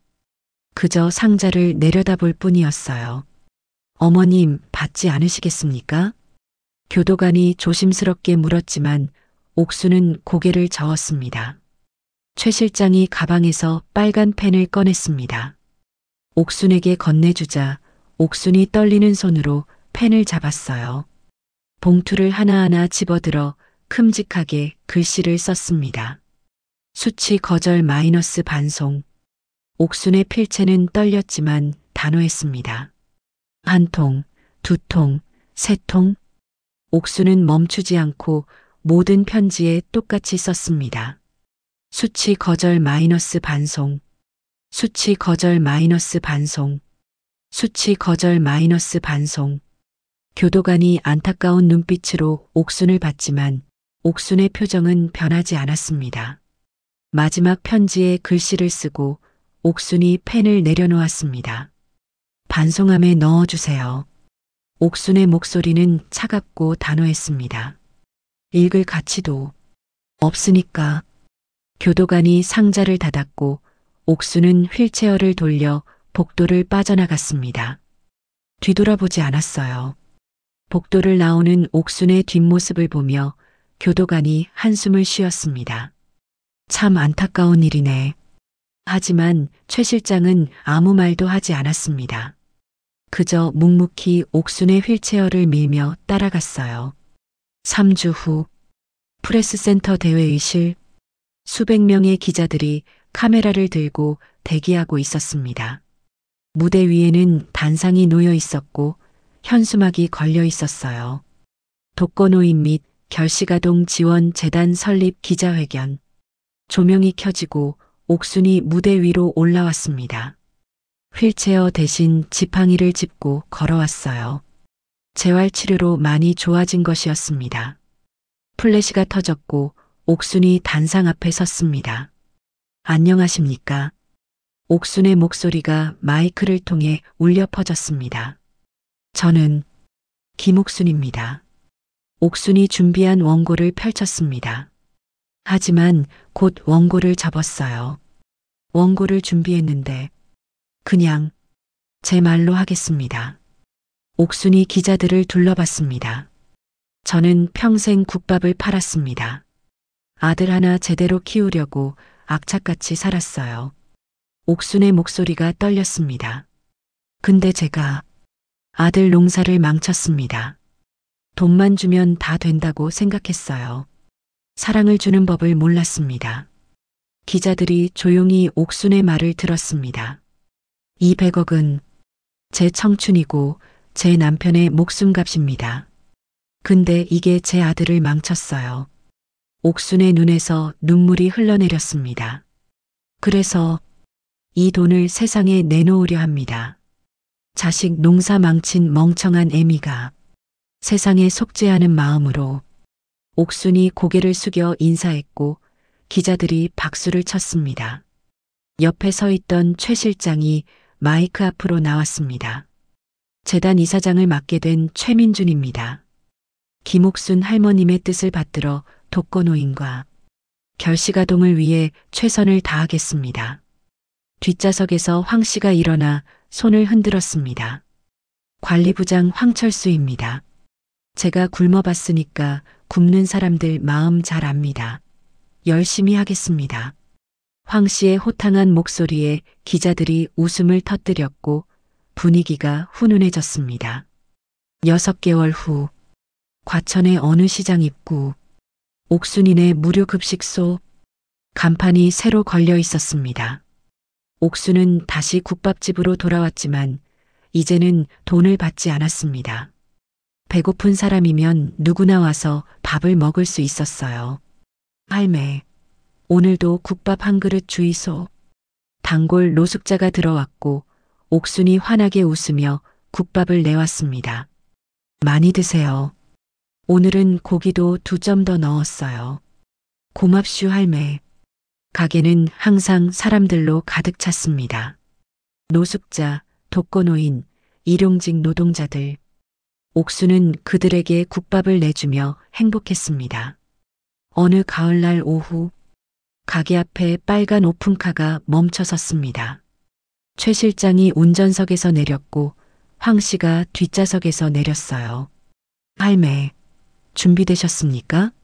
최 실장이 활짝 웃으며 말했습니다. 뭘 준비해? 옥순이 앞치마를 풀며 물었고 최 실장이 차 조수석 문을 열었습니다. 바다 보러 가십니다. 제가 선물로 차를 샀어요. 옥순의 눈이 커졌습니다. 이걸 내한테? 네. 할매께서 한 번도 여행을 안 가보셨다고 하셨잖아요. 이제 가셔야죠. 최 실장의 눈빛이 반짝였습니다. 옥수는 최 실장을 바라봤습니다. 30대 후반의 최 실장. 회사를 그만두고 재단 이사장이 되어 옥순을 위해 일하고 있었어요. 최 실장. 옥순이 최 실장의 손을 잡았습니다. 고마워. 정말 고마워. 최 실장이 옥순의 손을 꽉 잡았습니다. 그 옛날 저는 할매 때문에 바꿈지 않고 살았어요. 부모님 교통사고로 돌아가시고 국밥집 창고방에 살게 해주시고 대학 학비가까지. 저는 할매 덕분에 제 인생을 찾았습니다. 최 실장의 눈시울이 붉어졌습니다. 할매는 제게 어머니 같은 분입니다. 옥순의 눈에서 눈물이 흘러내렸고 최 실장을 끌어안았습니다. 우리 아들, 우리 진짜 아들. 두 사람이 한참을 껴안고 있었고 황 씨가 코를 훌쩍이며 눈물을 닦았습니다. 야, 감동의 상봉은 나중에 하고 빨리 출발합시다. 해진다고. 황 씨의 호통에 옥순과 최 실장이 웃으며 떨어졌습니다. 옥순이 조수석에 탔고 최 실장이 운전석에 앉았습니다. 황 씨는 뒷좌석에 탔어요. 자, 출발합니다. 최 실장이 시동을 걸었고 차가 부르릉 소리를 냈습니다. 옥순이 가방에서 선글라스를 꺼냈었고 목에 스카프를 둘렀습니다. 최 실장, 밟아라. 바다 보러 가자. 옥순이 소리쳤고 최 실장이 웃으며 악셀을 밟았습니다. 빨간 오픈카가 시장을 빠져나가 대로로 향했습니다. 최 실장이 라디오를 켰고 경쾌한 트로트가 흘러나왔습니다. 황 씨가 뒷좌석에서 노래를 따라 불렀고 옥순도 손뼉을 치며 웃었어요. 고속도로를 달리는 빨간 차. 창밖으로 단풍이 물든 나무들이 지나갔습니다. 옥순이 창밖을 보며 생각했습니다. 내 인생의 100억은 통장에 있는 게 아니었어. 옥순이 최 실장을 보고 뒷좌석에 황 씨를 봤습니다. 지금 내 옆에 있는 이 사람들이더라. 옥순의 얼굴에 환한 미소가 번졌습니다. 최 실장이 백미러로 옥순을 보며 웃었고 황 씨가 옥순의 어깨를 툭툭 쳤습니다. 차는 해안도로로 접어들었습니다. 저 멀리 푸른 바다가 보였고 갈매기들이 날아다니고 있었어요. 석양이 수평선에 걸려 있었고 하늘이 주황빛으로 물들었습니다. 옥순이 두 팔을 벌려 바람을 맞았습니다. 스카프가 바람에 펄럭이며 날아갔어요. 옥순아. 옥순이 혼잣말로 중얼거렸습니다. 이제 헐헐 날아라. 빨간 오픈카는 해안도로를 달렸습니다. 여러분, 옥순 할머니의 이야기는 여기서 끝이 납니다. 100억이라는 돈이 가족을 행복하게 만들까요? 아니면 불행하게 만들까요? 옥순 할머니는 평생 모은 돈으로 아들을 잃었지만 진짜 가족을 얻었습니다. 최 실장과 황 씨, 피 한 방울 섞이지 않았지만 진심으로 할머니를 사랑하는 사람들. 돈으로 살 수 없는 것이 있습니다. 바로 진심입니다. 여러분 곁에는 어떤 사람들이 있나요? 돈 때문에 옆에 있는 사람인가요? 아니면 여러분 자체를 사랑하는 사람인가요? 옥순 할머니는 이제 자유롭습니다. 그리고 진짜 행복합니다. 여러분도 진짜 행복을 찾으시길 바랍니다. 끝까지 함께 해주신 분이 계시다면 잘 들었다고 댓글 하나만 남겨주세요. 그리고 이야기가 가슴에 남으셨다면 가족과 친구, 지인들에게 널리 공유해주세요. 누군가의 인생이 당신의 이야기일지도 모릅니다. 구독, 좋아요는 다음 이야기를 이어가는 큰 힘이 됩니다. 시청해주셔서 감사합니다.